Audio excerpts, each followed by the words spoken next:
English with Jhaji में आप सभी का स्वागत है। आज हम जानेंगे कि अनटिल एंड अनलेस का हिंदी में क्या अर्थ होता है। दोस्तों, अनटिल एंड अनलेस का हिंदी में अर्थ होता है तब तक जब तक नहीं। दोस्तों, ये दोनों अलग अलग वाक्यांश हैं। एक वाक्यांश का प्रयोग एक वाक्य के साथ होता है तथा दूसरे वाक्यांश का प्रयोग दूसरे वाक्य के साथ होता है। दोस्तों, अंग्रेजी के जिस वाक्य में अनटिल एंड अनलेस का प्रयोग होगा उस वाक्य के साथ जब तक नहीं इस वाक्यांश का प्रयोग किया जाएगा।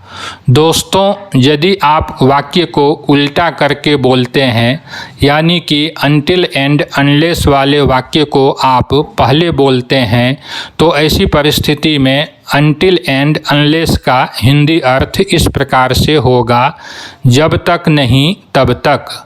दोस्तों, अनटिल एंड अनलेस के हिंदी अर्थ के अंतर्गत नहीं यह अर्थ समाविष्ट होता है।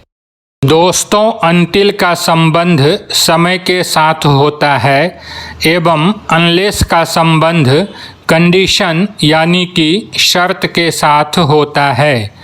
किंतु अनलेस से संबंधित वाक्यों पर जब हम ध्यानपूर्वक विचार करते हैं तो ऐसा प्रतीत होता है कि अनलेस से संबंधित वाक्यों का भी कहीं न कहीं समय के साथ संबंध हो सकता है।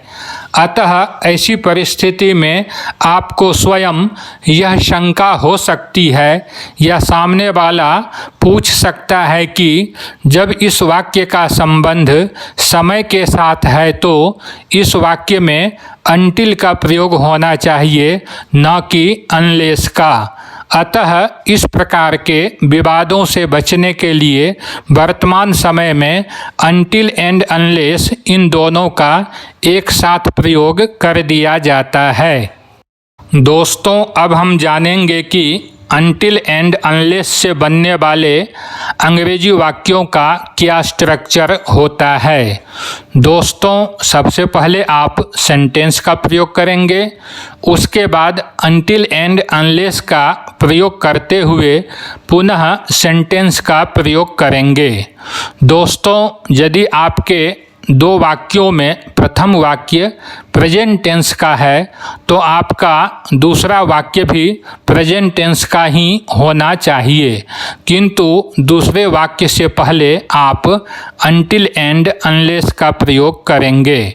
दोस्तों, यदि आप चाहे तो अनटिल एंड अनलेस वाले वाक्य का पहले भी प्रयोग कर सकते हैं। दोस्तों, यदि आपका प्रथम वाक्य पास्ट टेंस से संबंधित है तो आपका दूसरा वाक्य भी पास्ट टेंस से ही संबंधित होना चाहिए और उसके पहले आप अनटिल एंड अनलेस का प्रयोग करेंगे। आप चाहे तो अनटिल एंड अनलेस से युक्त पास्ट टेंस वाले वाक्य का पहले भी प्रयोग कर सकते हैं, किंतु यदि आपके दो वाक्यों में प्रथम वाक्य फ्यूचर टेंस से संबंधित है तो दूसरा वाक्य जो कि अनटिल एंड अनलेस से युक्त है उसका प्रयोग आप फ्यूचर टेंस में नहीं कर सकते हैं, अपितु उसका प्रयोग प्रेजेंट टेंस में ही होगा। आप चाहे तो अनटिल एंड अनलेस से संबंधित प्रेजेंट टेंस वाले वाक्य का पहले भी प्रयोग कर सकते हैं। दोस्तों, जैसा कि हम जानते हैं कि अनटिल का संबंध समय के साथ होता है, इसलिए समय से संबंधित मैंने वाक्य बनाया है Until it's 11 AM we cannot collect the answer sheets, यानी कि जब तक सुबह के 11 नहीं बज जाते तब तक हम उत्तर पुस्तिका एकत्र नहीं कर सकते हैं। दोस्तों, अनलेस का संबंध कंडीशन यानी कि शर्त के साथ होता है, इसलिए शर्त से संबंधित मैंने वाक्य लिया है unless all the members of the club gather here we can not start the meeting, यानी कि जब तक क्लब के सभी सदस्य यहाँ एकत्र नहीं हो जाते हम बैठक का आरंभ नहीं कर सकते।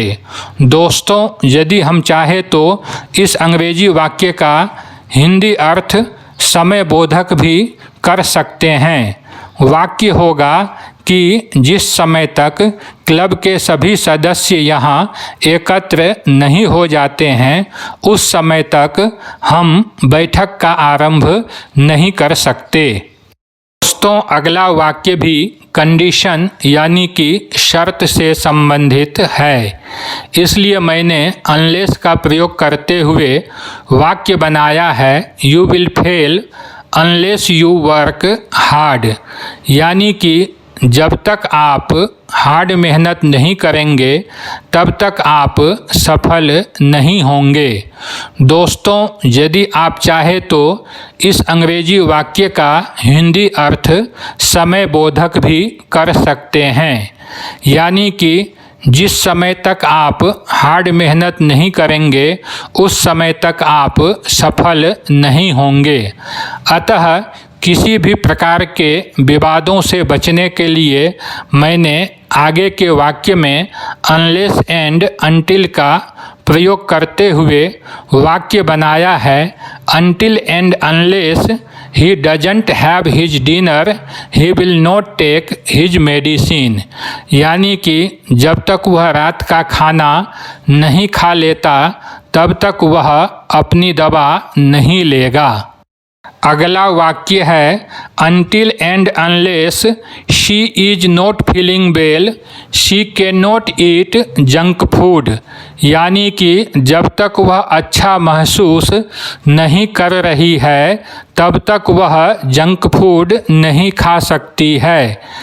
Next is until and unless the exams were not over the students were very stressed, यानी कि जब तक परीक्षा खत्म नहीं हुई तब तक छात्र बहुत तनाव में थे। दोस्तों, अगला वाक्य है until and unless I don't do my homework my parents won't allow me to play. दोस्तों, इस अंग्रेजी वाक्य में हम देख सकते हैं कि अनटिल एंड अनलेस से संबंधित जो वाक्य है वह प्रेजेंट टेंस का है, जबकि दूसरा वाक्य फ्यूचर टेंस से संबंधित है।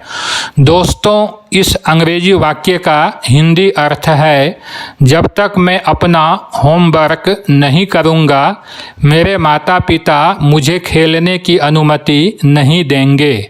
Next is until and unless the auspicious time begins they will not start the ceremony, यानी कि जब तक शुभ मुहूर्त आरंभ नहीं हो जाता तब तक वे समारोह आरंभ नहीं करेंगे।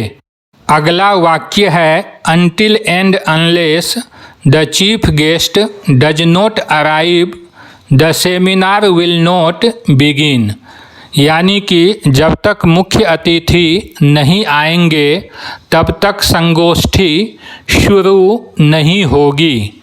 Next is until and unless you are tested negative you will have to be isolated, यानी कि जब तक आपकी जांच नेगेटिव नहीं आती तब तक आपको अलग थलग रहना होगा।